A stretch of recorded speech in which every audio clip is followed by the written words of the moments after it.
चलो अब थोड़ा सा टॉपिक को आगे बढ़ाते हैं। एक और कंसेप्ट हम लोग देखते हैं ट्रिग्नोमेट्री में। सपोज ये एक राइट एंगल ट्राइंगल दिया हुआ है ना, जिसमें एक एंगल थीटा है, ये एंगल 90 डिग्री है, बेस का लेंथ y है, ये लेंथ x है और ये लेंथ z है। ठीक है, तो अब इस ट्राइंगल में अगर मैं एंगल सम प्रॉपर्टी लगाता हूँ तो ये थीटा है, ये 90 है, तो ये वाला एंगल बन जाएगा 90 माइनस थीटा। ठीक है, इसमें आप एंगल सम प्रॉपर्टी लगाएं तो ये एंगल हो जाएगा 180 माइनस 90 माइनस थीटा यानी 90 माइनस थीटा। अब इस ट्राइंगल में अगर मुझे साइन थीटा लिखना है तो साइन थीटा कितना हो जाएगा, थीटा ये है अगर, तो परपेंडिकुलर ये बनेगा और हाइपोटेनस ये बनेगा। तो sine theta will be perpendicular that is x and hypotenuse that is z। So sine theta equals x upon z। ठीक है, इसी तरह की से इस ट्राइंगल में अगर मैं cos थीटा लिखता हूँ, ठीक है, तो cos थीटा कितना हो जाएगा, बेस यानी y अपॉन हाइपोटेनस यानी z। So base upon hypotenuse, ये आपका हो गया है cos theta. So cos theta comes out to be y upon z।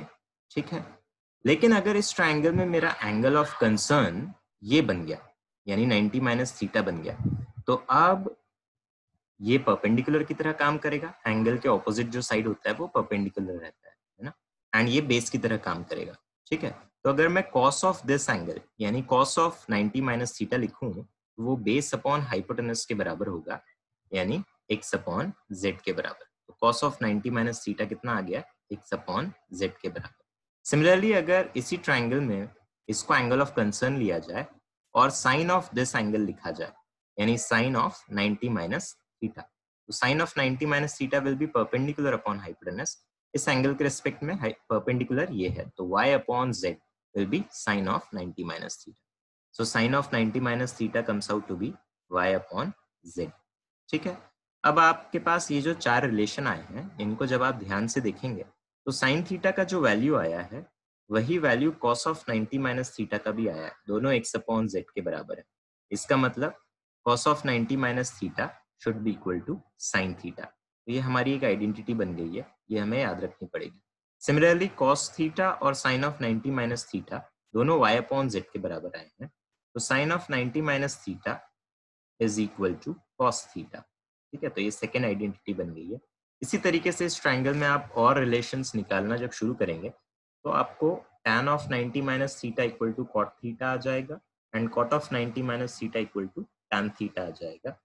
And similarly cosec of 90 minus theta will be equal to sec theta and sec of 90 minus theta equal to cosec theta. तो ये चीज आपको अच्छे से समझनी है, ये 6 identities आपको याद रखनी है।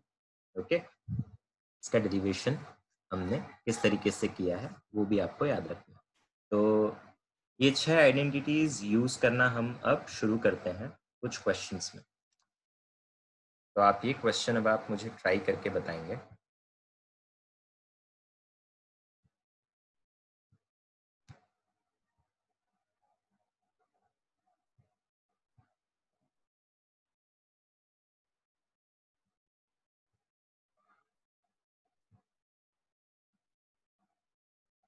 Question number 14, question number 14 try करो।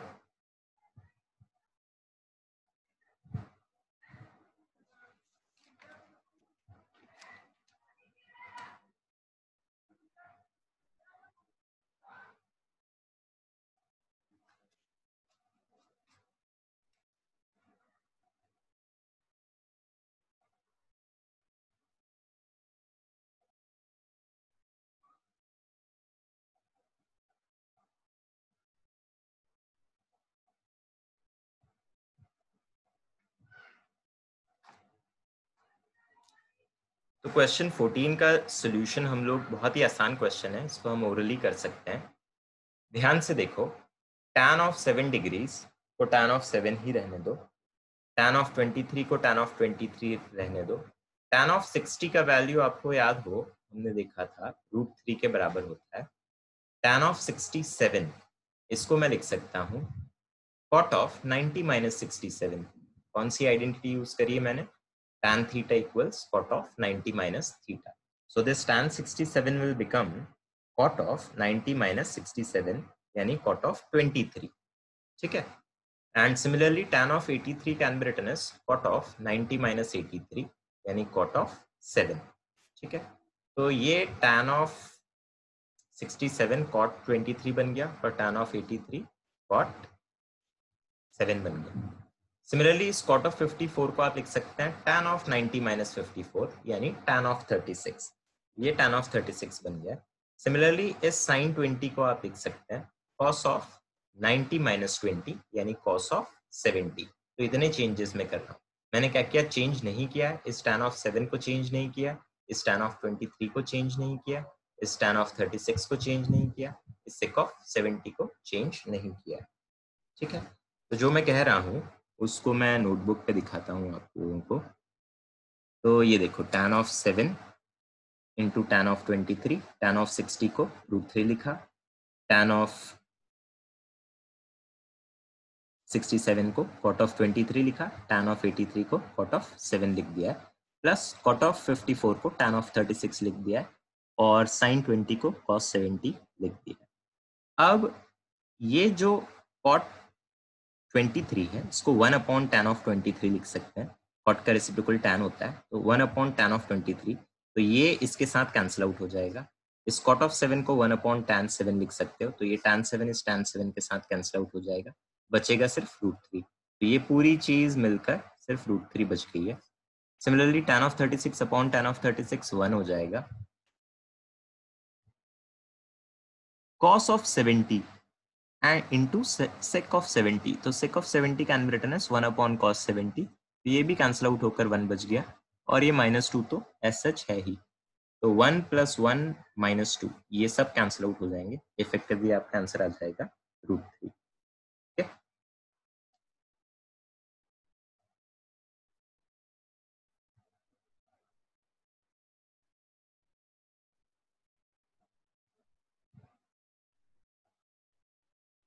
नेक्स्ट क्वेश्चन आप लोगों को जो अटेम्प्ट करना है वो है क्वेश्चन नंबर 16. क्वेश्चन 16 अटेम्प्ट करोगे. If sin of 3 theta equals cos of theta minus 60, then find the value of theta. अभी ये इग्नोर करो, है ना.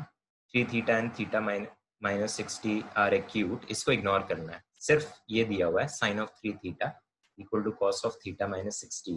Then you have to find the value of theta.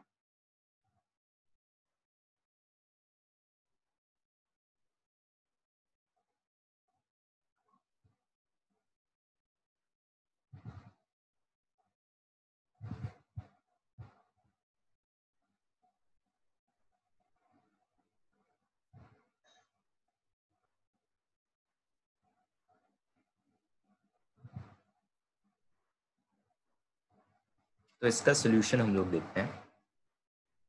sin 3 theta equal to cos of theta minus 60 दिया हुआ है. sin 3 theta can be written as cos of 90 minus 3 theta. क्या use किया है मैंने, ये वाला formula, sin theta equal to cos of 90 minus theta.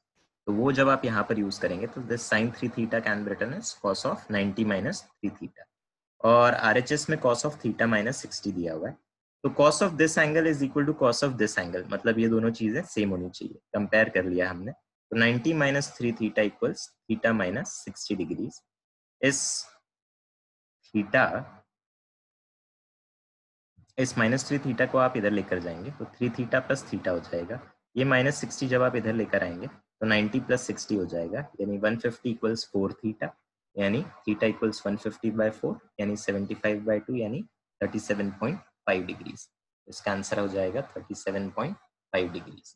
तो इस चीज को आप बहुत अच्छे से समझने की कोशिश करो.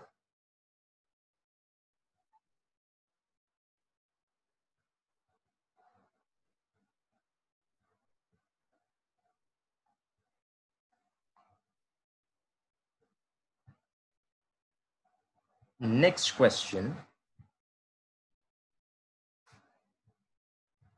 Question number 19. Question number 19 solve करना है आपको. तीनों पार्ट्स इसके सॉल्व करने हैं, first part, second part and third part. ये तीनों पार्ट्स आप सॉल्व करेंगे. आई होप कि सबको ये वैल्यूज याद होंगी. तो sec 30, sec 30, cos 45 and so on. तो ये वैल्यूज उसमें सब्स्टिट्यूट करना है और उसको सिंप्लीफाई करना है.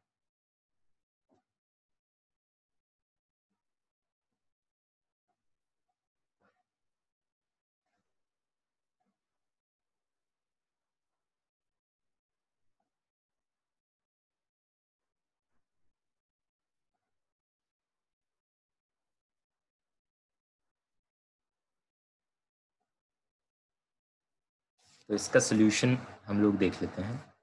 ये वैल्यूज़ मैंने सब्स्टिट्यूट करी हैं, cos 45 1/√2 एंड सो ऑन। फिर इसमें एलसीएम लिया जब आपने, तो 1/√2 अपॉन 2 टाइम्स 1 + √3 अपॉन √3 मिला।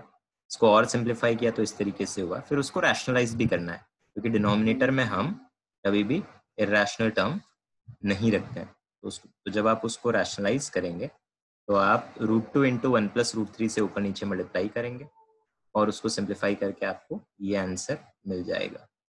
सेकेंड पार्ट में भी वही करना है अपने को, वैल्यू सब्स्टिट्यूट करनी है। Half + 1 - 2/√3 and 2/√3 + half + 1। तो हाफ + 1 हो जाएगा 3/2 - 2/√3 अपॉन नीचे हो जाएगा 3/2 + 2/√3। अब इसको भी रैशनलाइज करना है, मतलब 3/2 - 2/√3 से ऊपर और नीचे मल्टीप्लिकेशन करना है।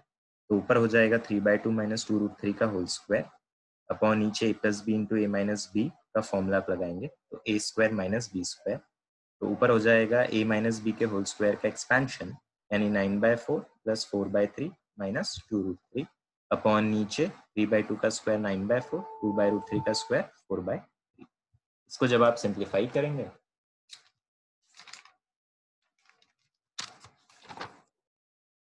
कैलकुलेशंस आपको फाइनली ये रिजल्ट देंगे। देखिए 43 - 24√3/11। इसी तरीके से जो थर्ड पार्ट है वो हो जाएगा 5 इंटू 1/4 + 4 इंटू 2/√3 का स्क्वायर -1 अपॉन 1/4 + 3/4। 1/4 + 3/4 तो 1 ही हो गया है। ऊपर जब आप सिंप्लीफाई करेंगे तो ये 5/4 है, ये हो जाएगा 4 इंटू 4 यानी 16/√3 का स्क्वायर 3 -1। इसमें जब आप एलसीएम ले लेंगे तो आपका आंसर आ जाएगा फाइनली 67/12। ये आपके थर्ड पार्ट का आंसर हो जाएगा।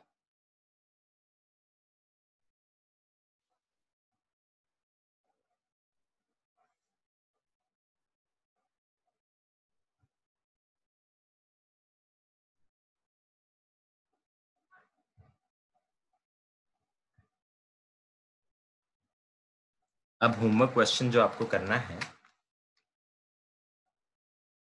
वो है question number 8, question number 9 and question number 10। तो क्वेश्चन 8, क्वेश्चन 9 एंड क्वेश्चन 10 ये तीनों आपके होमवर्क क्वेश्चन हो जाएंगे। इन तीनों के सॉल्यूशंस हम लोग नेक्स्ट क्लास में डिस्कस करेंगे। That's it for today.